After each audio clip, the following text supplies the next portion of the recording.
Yes, guys, how you doing? Welcome back to Sean Butler TV. I am, of course, Sean Butler. I hope you are all happy and healthy, doing the things you love with the people that you love doing them with. This is your Thursday evening UK time football business, the football finance side of the game, the beautiful game, the thing that we talk about most on this particular channel. This is your update. Please do me a favor before we get into it. If you enjoy the content, hit the like button at some point. Hit the subscribe if you're new around these here parts. Hit the notification bell and do drop a comment. Let me know your thoughts on the topic of the video. And as I say, guys, it's a bit of an interesting one for us today. We've got the Daily Mail that have come out with a story yesterday about the Glazers and Manchester United that want augmented reality scheme at Manchester United that would see fans paying for the ability to watch games through cameras mounted on their favorite players. I'm just going to read through a little bit of the story for you, but then we've got some sort of background to pivot to as well. The Glazer family are reportedly hopeful of incorporating augmented reality wearables on Manchester United players. United's American owners are said to be keen on technology that allows supporters to watch games as if from the perspective of their favorite stars, thanks to cameras worn on each player's body. According to a report from the ESPN over in America, the concept was championed within the club as a potential source of revenue by former United executive vice chairman Ed Woodward. The big idea, or maybe the big hope that the Glazers have, and this was driven by Ed Woodward, is the emergence of augmented reality. A source told the US publication the technology is already out there, whereby a player could have an AR wearable on his body and a supporter anywhere in the world could pay a small fee to experience a game through the eyes of his favorite player. Just imagine how much money United could generate from this huge global fan base if supporters were able to pay to be Marcus Rashford or Bruno Fernandes for 90 minutes. Though augmented reality has yet to be fully realized in footballing context, players wearing cameras during games to offer fans a unique perspective has been trialed in the past.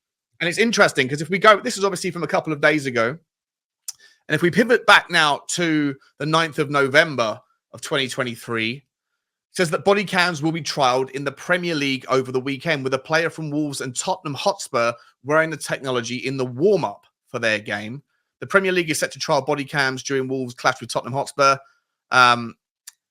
One player from each team will be allowed to wear a Bodycam during the warm-up, with IFAB laws forbidding the technology to be allowed during the actual clash. The IFAB being the International Football Association board that decide the laws of the game. I think the rules around that is because it's similar to, having jewelry, having earrings, having rings and bracelets, any of that sort of stuff. Most of the time, that stuff is now kind of taken away from the ability for players to wear during the game. Obviously, for safety, anything can happen. You can catch an eye or whatever else. And I think the same principle agreement has been in place around wearing video technology, not so much for the reluctance to allow footage to be captured, but more around the disruption to people's, I guess, safety during the game, which sounds a bit crazy when you think of it. However, the technology has now kind of improved to the point where they can wear super lightweight vests that, much to the same as the tagging that goes in the back of people's shirts to capture their movement and physical effort data. A similar sort of thing could be applied in the front of the chest level. Where I want to quickly pivot to, guys, is if we go all the way back to the Daily Mail, doing a lot of Daily Mail stuff here. This is from the 27th of July, 2023. They're saying that Premier League players are very happy to wear body cams in the top flight, with futuristic footage bringing viewers closer than ever to the action. The Premier League stars have told their clubs they would be happy to wear body cams. Sadly, given the amazing insight from such footage here in the United States in recent days, when they're talking about here is back when I think it was Chelsea and Newcastle and Aston Villa were on tour in pre-season. They were capturing all this footage, and it did look fantastic. It did look really interesting. But IFAB laws, once again being reminded here, do not allow for the technology to be used in competitive matches. Here he says here, Villa's Yuri Tillemans also trialed the cam, which is stitched to a GPS vest under the shirt, a small hole cut in the jersey at chest level to give the lens sight of the game, and it takes around 2 minutes to get players wired up and ready to go. A wide view of the pitch is captured and later cropped using AI auto detection to hone in on the action. The cam has a shatterproof screen and is so lightweight to the point of being marketed as invisible. Uh, Look, the technology itself, I think, will be fascinating. The reason why I'm making this video in any essence at all is because I think, if you do know me, if you do know the channel that I will run for the Tottenham stuff, Spurs Talk Show, you know that I'm always discussing multi-club ownership. I'm always talking about revenue generation under the new laws of financial fair play in UEFA, and of course the PSR, the profit and sustainability rules in the Premier League. Whilst the rules are slightly different, one is focused more on losses, the other one is focused more on the percentage of spend relative to a club's revenue. Both ends of the argument ultimately are affected massively by a club's ability to make money. And the initial article here from the Daily Mail, actually that started with ESPN, is talking about Ed Woodward's vision before he left Manchester United in order to grow revenue from their massive fan base, of asking for a small fee to be able to capture and watch the game via the perspective of a player. And to me, the question mark really is around, is that going to pass the smell test as a concept when the Premier League clubs who operate outside of the Football League, obviously they've got together and it's the clubs that vote via the Premier League for the direction of travel with regards rules, laws, with regards financial decisions with broadcasting, etc. Um, I'm not entirely convinced that as it stands, that the Premier League clubs would naturally be able to dictate and decide the pricing of such mechanisms. Surely that footage, that captured footage, would sit with the rights, who have paid for the rights rather, to stream or share or broadcast the Premier League content. And obviously in the UK, that is Sky Sports and TNT Sports. They've only recently, very recently, um, organised their Premier League TV rights. It says here from the 5th of December 2023, the TNT Sports secures one package of games for 2025 to 2029. Amazon opts not to bid, and the Premier League TV rights sold for a record 6.7 billion as Sky keeps the lion's share of the domestic coverage. Sky to show minimum 215 Premier League matches in the season from 2025 to 2029. TNT gets 53 games. Amazon pulled out. More money for the clubs, more money for the Premier League in general. However, with that broadcasting rights being already agreed for the next 4 years, even if there was a change in the IFAB laws to allow the legality during the game of being able to capture and watch the footage in competitive matches, is there going to be a contractual alteration and augmentation of the contract that has already been paid for, signed on the dotted line between Sky and TNT and the Premier League clubs, to allow for these clubs to be able to market and sell and create more revenue from selling a different perspective, a different viewpoint of the game? For me, I would be surprised if Sky and TNT are going to change the contract. That would take a long time to renegotiate, and I'm not convinced myself of the enjoyment from a TV perspective if you have the option of watching the game from the stands versus watching it via a third eye, I guess, or whatever, in the shirts of a couple of select players on the team.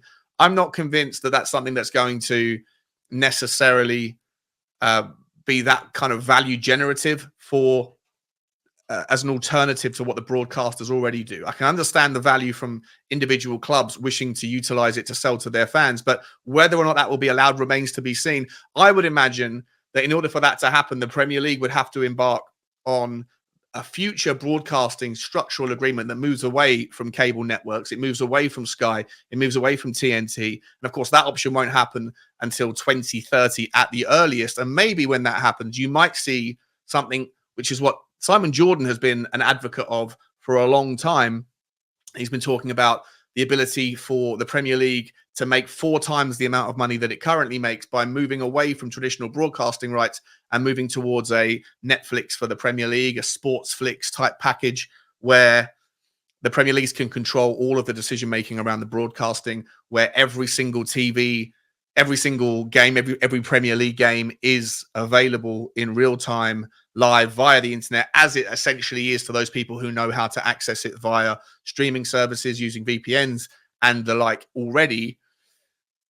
But the Premier League at the moment aren't able to do that. They've signed the new broadcasting thing where the 3 p.m. Saturday blackout still is in existence, which for me is an archaic and unnecessary part of the conversation, but it is what it is.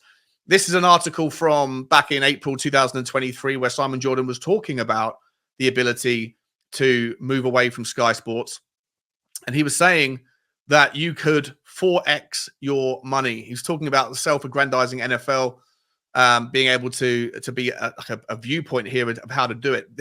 There was a huge, a quote here, there was a huge Tutankhamun-like crypt of gold ready to plunder. But if the Premier League decide not to, it cannot be because they aren't ambitious or confident enough. Current revenues are £2.9 billion a year. It's obviously a lot more in this latest package. This is before the most recent package was signed, equivalent to the Iron Man franchise. So Premier League revenues are currently like a movie of the week. If the Premier League launched their own platform, they could have 100 million subscribers easily.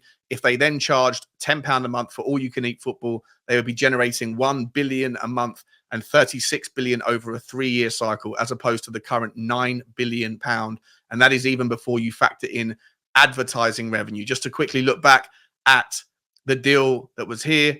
Previous deal from 2022 to 2025 was reportedly worth 5 billion.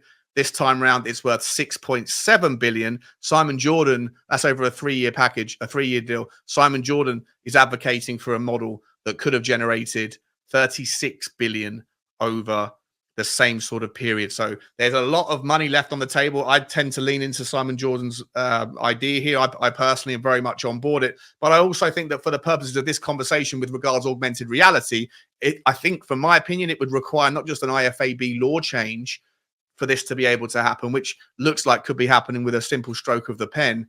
But more than that, for teams to specifically be able to benefit monetarily from selling into their massive global audience the rights to be able to view a game via a body cam, they would have to negotiate, get back to the table and work out how that looks and what that looks like with the people that have currently owned and bought the rights to show all of the Premier League footage. And in the UK, TNT Sports and Sky. Obviously, globally, there's a lot more people that need to come to the table, a lot more negotiations that happen. These things don't happen very quickly. And so consequently, guys, I would be very, very surprised if we will be seeing or have the option via your club, whoever you support, to be able to watch augmented reality football, live football via the shirt of a player of your choice.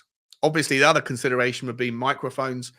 How good would it be to be able to get into the action by listening to the real-time live conversations that are happening between players and between referees? Although I'm pretty sure, despite that technology already being used in other sports where there seems to be a little bit more, dare I say it, respect in the conversation on the pitch in places like rugby and American football, in football, the kind of profanity that is commonplace is probably going to take a long time to naturally phase out. Maybe the integration of blue cards for back talk and dissent is a stepping stone towards moving into even more of a fine-tuned area where if there is swear words that's heard, maybe you'll see 10-yard free kick movements up the pitch for decisions where referees or players are talking in that sort of language. All of that is speculation and complete hypothesis. But anyway, in my point, I just thought it was an interesting conversation. And look, if it was to be feasible, it's a wonderful, wonderful way for clubs to look for new revenue streams. And ultimately, that is the kind of king of the castle right now. Anyone who can bring an idea to a football club that can find an extra 3, 4, 5% in revenue onto their top line, which then allows them to raise the number that affects that 70 or 80% limit for European UEFA rules regarding how much money you spend as a percentage of your revenue. All of those things are very welcome. Ed Woodward clearly had an idea for a long time regarding augmented reality. The technology is there. The laws don't allow it. And neither, in my opinion, would the broadcasting rights as it stands. But those things can always change. It just takes time. Let me know your thoughts, guys. Would you like to see more technology in, maybe less technology in things like VAR, but more technology inclusion, more investment into that sort of side of the game to improve your viewing experience? What about Netflix for sports? It's not going to happen until at least 2030, but surely at some point that will be a conversation that the Premier Leagues have to have, because at the end of the day, it's money that makes the world go round. And Netflix for sports, according to Simon Jordan, could 4x the amount of money that clubs can earn from selling the TV rights. Like, subscribe, and comment, guys. And as always, bye-bye.